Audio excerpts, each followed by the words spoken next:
Welcome to Athletics North. Rob Pizzo, Morgan Campbell, and we're talking crossover athletes. Nothing new in sports. Michael Jordan, at the height of his powers, decided, hey, I want to try this baseball thing. We saw Conor McGregor want to try boxing. Even in your track world, we saw Usain Bolt said, I want to play a little soccer. And I bring this up because a lot of times fan bases aren't so welcoming. They don't like it. And now we're seeing it come into the world of athletics. Tyreek Hill's made a lot of headlines in trying out this track thing as a sprinter.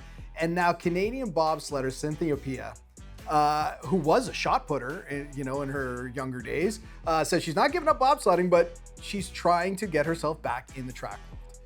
So I messaged Richard, who was my coach when I was at York University, and now he's the throws coach for Athletics Canada. And I said, hey, I want to come back, and I'm serious this time. So showed up, and here I am.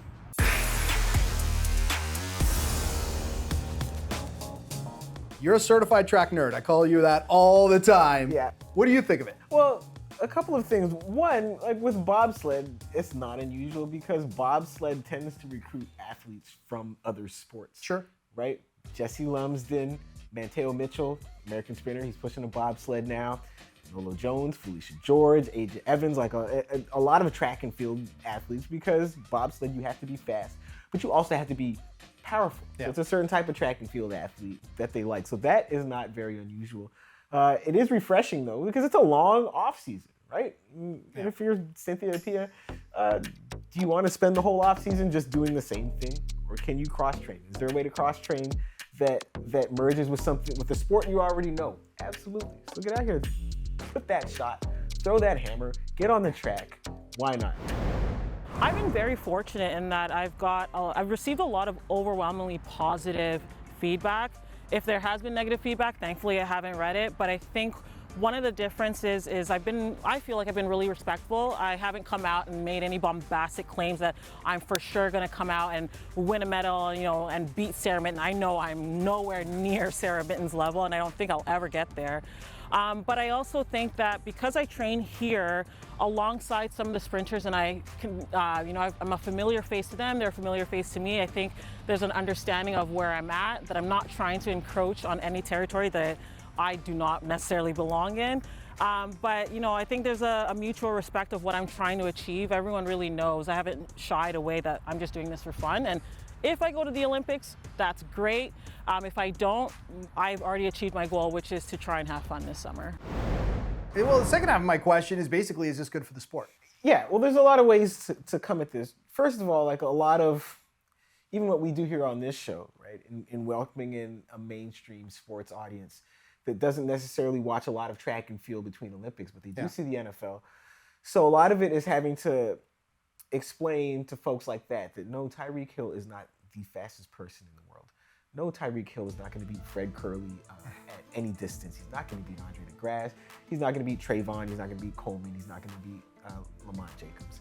And it's hard for NFL fans to grasp that sometimes, because you look at Tyreek Hill might not even be the fastest person on his team this year. Yeah. Because the Miami Dolphins just drafted Devin Achane, who has legitimate track and field credentials. A legitimate 10-1 sprinter, like recent vintage, because he just left college. He ran 10-1 last year, whereas Tyreek Hill ran 10-1, 12 years ago. So part of it is convincing the NFL fans that the fastest person in the NFL is not necessarily the fastest person in the world. But, there's this resistance among track people to allow Tyreek Hill back into the track community, even though this is an all-conference sprinter, even though this is a person that has won medals on the world stage in his age group. So like if those credentials, we talked last week about track fan credentials, we talked previously about that, if those credentials don't make you a track person who does not have to apologize for track, I don't know what does. So in the sense that Tyreek Hill, a person like Tyreek Hill competing in a track meet, that does two things that serve everybody. One, it brings a lot of fans to the sport who might not have otherwise paid attention to the sport, because they want to see So it does draw eyeballs. how track and field, how Tyreek Hill stacks up among current sprinters. But two, it also validates the track and field people's perception. It's not even just perception, it's reality that the fastest guy in the NFL is not as fast as the fastest sprinters in the world. But that doesn't make him slow. The lesson I hope we get from this is that Two lessons. One, like multi-sport athletes used to be pretty common. Now they're rare because they want everyone to specialize by the time they turn 12.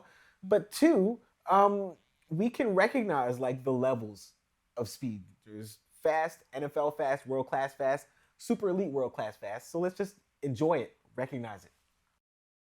Okay, that's the end of the video, but you're not at the finish line yet because we've got plenty more content. And if you want to see it, subscribe to the channel and just look at all the videos you can watch. Morgan and myself talking track.